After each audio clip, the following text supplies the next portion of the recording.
Have you ever been accused of breaking the law for something as simple as turning on your porch lights? Well, buckle up, because that's exactly what happened to me. And the woman who tried to take me down, Karen, ended up with the shock of her life. It all began on a quiet Thursday evening.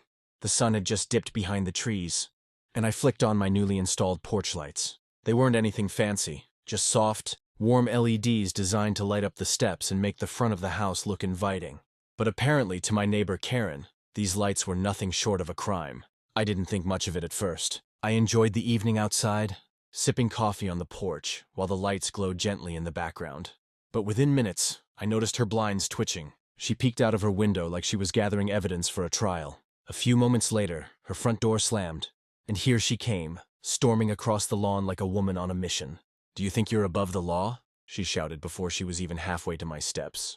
I was so stunned I almost laughed, but her expression was dead serious. "Those porch lights you installed are illegal. They violate the city's lighting ordinance, and I won't stand for it." I blinked, trying to process what I'd just heard. "Illegal porch lights? Really?" She crossed her arms, smirking as if she had caught me red-handed in some grand crime. "You'll be fined, and if you don't take them down, I'll make sure the city handles it," she added. Now, I knew for a fact that these lights were sold at every major hardware store, designed specifically for residential use. They weren't floodlights, they weren't neon, and they certainly weren't breaking any laws. But Karen wasn't the type to back down. Once she had her sights set on something or someone. That night, she emailed the entire HOA board, sent a lengthy rant to the city's code enforcement office, and even printed flyers claiming I was polluting the neighborhood with illegal lighting. It was absurd, but also infuriating. She wasn't just coming after my lights, she was trying to paint me as some kind of neighborhood outlaw. Little did she know, the city would have the final say. And when they stepped in, the truth left Karen looking absolutely ridiculous. But before we get there, let me take you through how this all escalated, because Karen wasn't about to go down without a fight.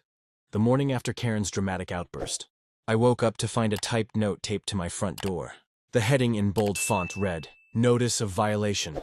My first thought was that it came from the city, but no, it was from Karen herself. She had actually typed up a fake legal-looking document accusing me of breaking Municipal Light Code 4.6a, which, as I would later discover, didn't even exist. I couldn't believe the length she was willing to go. It was laughable, but also concerning.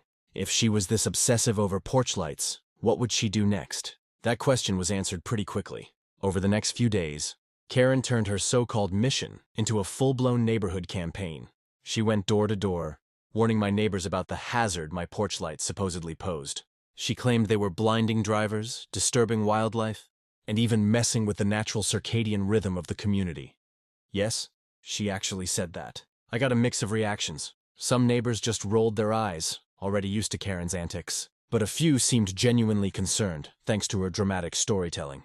I even caught her snapping photos of my house at night, crouching behind bushes like some kind of undercover agent. Then, just when I thought it couldn't get more ridiculous, she showed up with a clipboard in hand, collecting signatures for a petition to have my porch lights removed. At this point, it was clear Karen wasn't going to stop until she got what she wanted.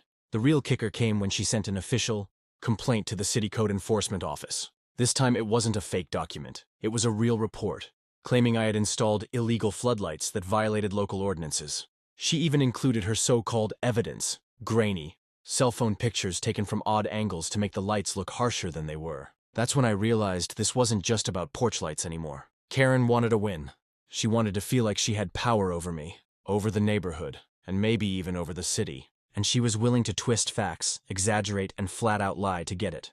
I knew I had nothing to fear. My lights were perfectly legal. But part of me wondered, would the city just take her word for it? Would they fine me before I even had a chance to defend myself?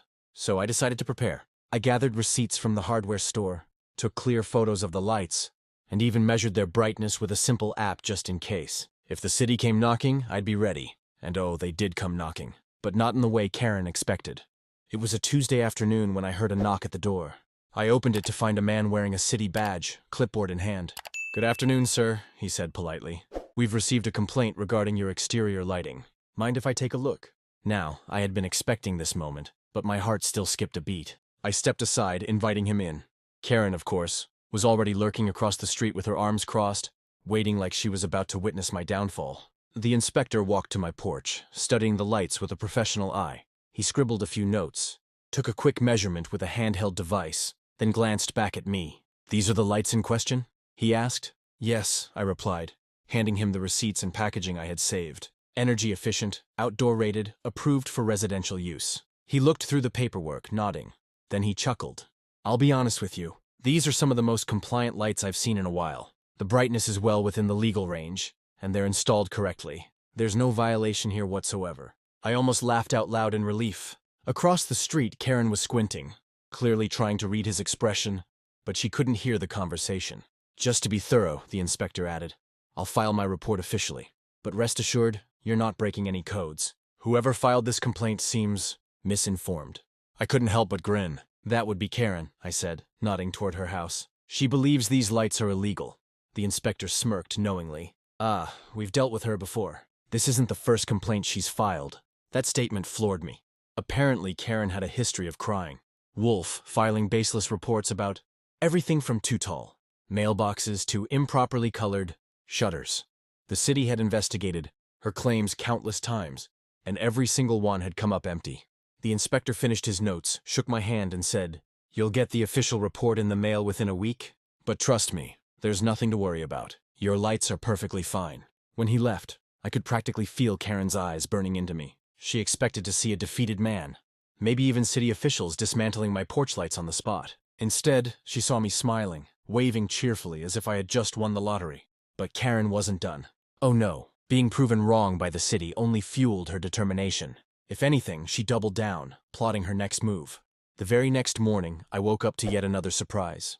This time, a handwritten letter shoved into my mailbox. The opening line read, "The city inspector you bribed won't stop me." I had to rub my eyes to make sure. I was reading that right. According to Karen, the only reason my porch lights were deemed legal was because I had somehow paid off the inspector. I couldn't believe it. She wasn't just wrong. She was spiraling into full-blown conspiracy theories. That day, she marched up and down the street, telling anyone who would listen that I had connections at City Hall and was covering up a crime against the neighborhood. Some neighbors shook their heads and ignored her, but others looked at me with raised eyebrows, probably wondering if there was a shred of truth to her wild claims. And then came her boldest move yet. Karen decided to call for an emergency HOA meeting. She plastered flyers on mailboxes, stapled notices to community boards, and even slipped one under my door that said, "Mandatory attendance. Topic: illegal porch lighting scandal." Now, I wasn't about to let her have the stage all to herself. I gathered my paperwork, the inspector's official report, receipts, and even a copy of the lighting ordinance, and prepared for what felt like a showdown. The meeting was held in the community clubhouse. About 20 neighbors showed up, some curious, some annoyed, and some clearly there just for the entertainment. Karen strutted in like she was the prosecutor in a courtroom drama. She opened with a fiery speech. "This man is destroying the safety and beauty of our neighborhood. His illegal lights are a threat to wildlife, to drivers, and to our community standards." She slammed a stack of photos on the table, her same grainy, overexposed pictures that made my porch look like a stadium floodlight. Then she turned dramatically to me. "Do you deny it?" she demanded. I calmly stood, laid out my documents, and spoke evenly. "Yes, I deny it. Here's the city's official inspection report stating, my lights are fully compliant. Here's the ordinance showing no violation. And here's proof these lights are sold as safe, legal residential fixtures." The room fell silent. A few neighbors leaned in to read the papers. One even whispered, "He's right." Karen's face turned crimson. She tried to interrupt, claiming the inspector was in on it. But by then, the crowd had had enough. People started rolling their eyes, muttering under their breath. Her credibility was collapsing right in front of everyone. But what happened next was the final nail in her campaign against me, and it came from the very city officials she had put her faith in.